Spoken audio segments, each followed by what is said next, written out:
Hello everyone and welcome to my unboxing and review video of the PALIT StormX OC Edition GeForce 750 Ti. This is a budget mid-range graphics card which has a 2 GB GDDR5 memory capacity, and well, it's the brand is PALIT.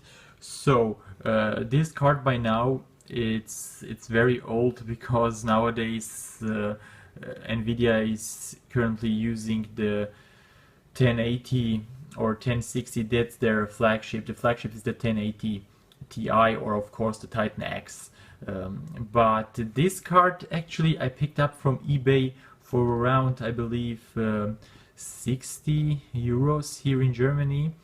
And I picked up this specific model because this card is fits into Mini Itx cases, and it doesn't require an additional power connection or anything else. So you can actually still run decent games on this card. And yeah, as a mid-range card for your system, or even if you're not a gamer, if you just want a good mid-range card in your system to run some games. I mean, I believe it does run some games, even the newer ones like Rise of the Tomb Raider, Resident Evil 7, GTA 5. This card still runs it. Of course not at ultra or anything like that, but it will still do the job. And I picked it up in such excellent conditions. The seller gave it to me in its original package. And let's have a look at the package back here. There are some games advertised. Yes, Dying Light. I highly recommend Dying Light. Unfortunately, it was taken down from Steam here in Germany, much like all the other violent zombie games like Left 4 Dead and so on. But if you manage to get a key of this game, I highly recommend Dying Light. It's a very underrated, very excellent game, and they fixed it up and updated it recently. So yeah, I really recommend Dying Light. It's a very good game. Then World of Tanks, never really got much playtime in this one. Never really played it that much, but I have some friends who absolutely love World of Tanks, and that's all they play all day long. And then here, Batman Arkham Origins. Oh, I think this game was a mess at launch, or was it the other one, Arkham Knight? I can't even remember. But I have this game on Steam. I just didn't play it that much, to be quite honest. But Dying Light is really excellent. So if this card can play Dying Light, then this is a must buy, because this is really an awesome game. So yeah, this is what you get with the package.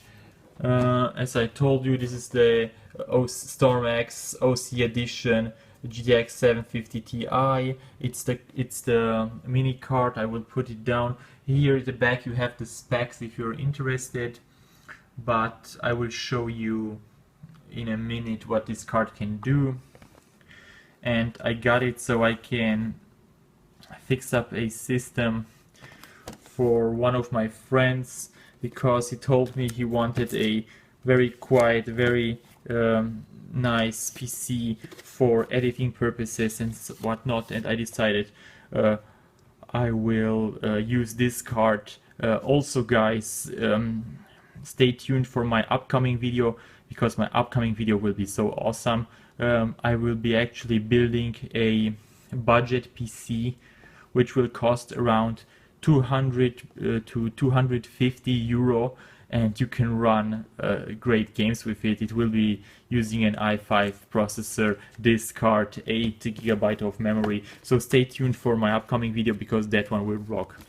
Okay, so let's open up the package. It was used, as I mentioned before, around 60 euros. That's like 60 to 70 $, I believe, in the US. Could be a little bit more in the UK. So you get this brown package, nothing special. Let's open it up and see what's inside. Alright. just the card, I guess. The card is really small, and the driver packages, you won't need this because, as you know, you just go to the NVIDIA website and download the latest driver. Let's put that down. Well, and here it is. Let's open that one up. Yeah, so this is how it looks. I will show you real quick. It's a one fan. It's the one fan. There is also from PALIT the two fan version, but I decided to grab this card because it's small and it fits into a small case like the NTEC P100 Mini. And look at that, you don't need additional power or additional power cord to connect to this card. This one will fit right into your PCI Express. At the back you have your VGA port over here, so if you have an older monitor using VGA, you can connect it to the VGA port, but I will not advise it because VGA is still an analog signal, and you definitely want to go with DVI, because DVI is a digital signal, unlike VGA, which is an analog signal, and the signal quality from the DVI is pure digital and it's much sharper, much better.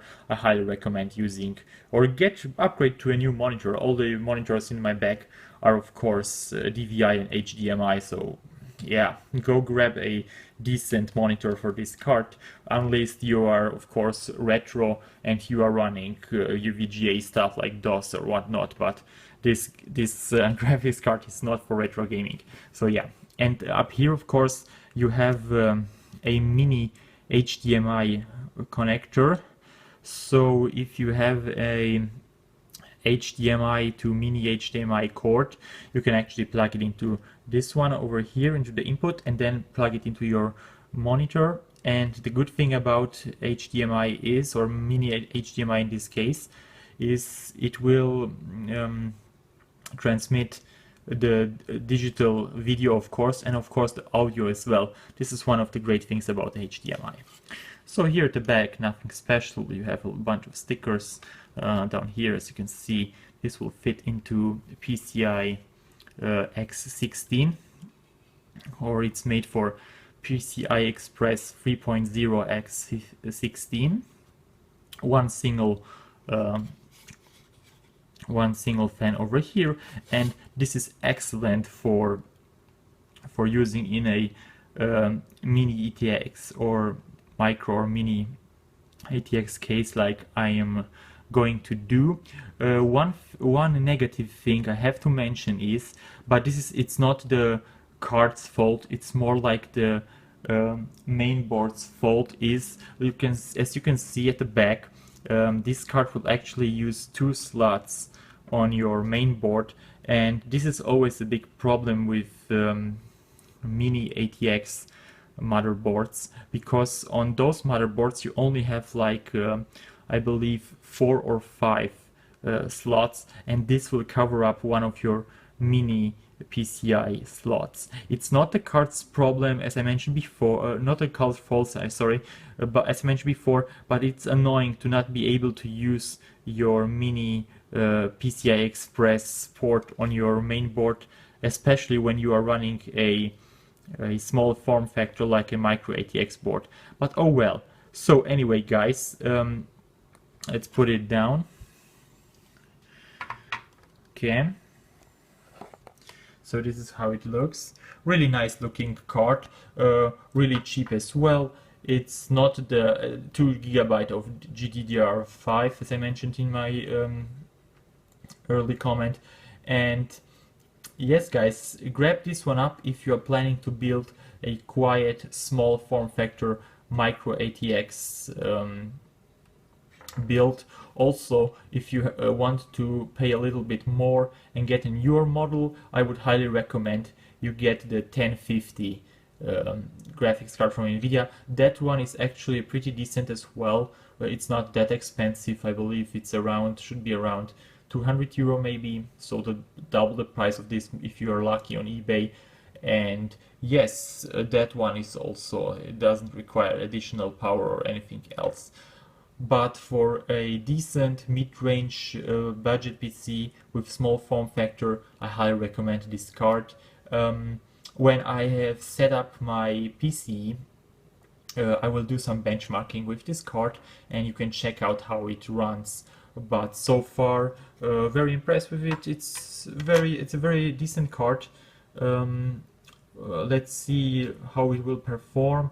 But I'm looking forward to build my my budget gaming PC and show you how this card can kick the living hell out of any PlayStation 4 Pro. There it is. I have. So yeah, guys, stay tuned for my upcoming video, because my upcoming video will be around building a kick-ass budget gaming PC. And yes, if you have any comments or any like, dislike, please subscribe to my channel for more tech videos or gaming related stuff. And if you have any questions, feel free to ask. I'm always glad to answer your stuff. And yes, guys, stay tuned for my upcoming video, and everyone, bye bye.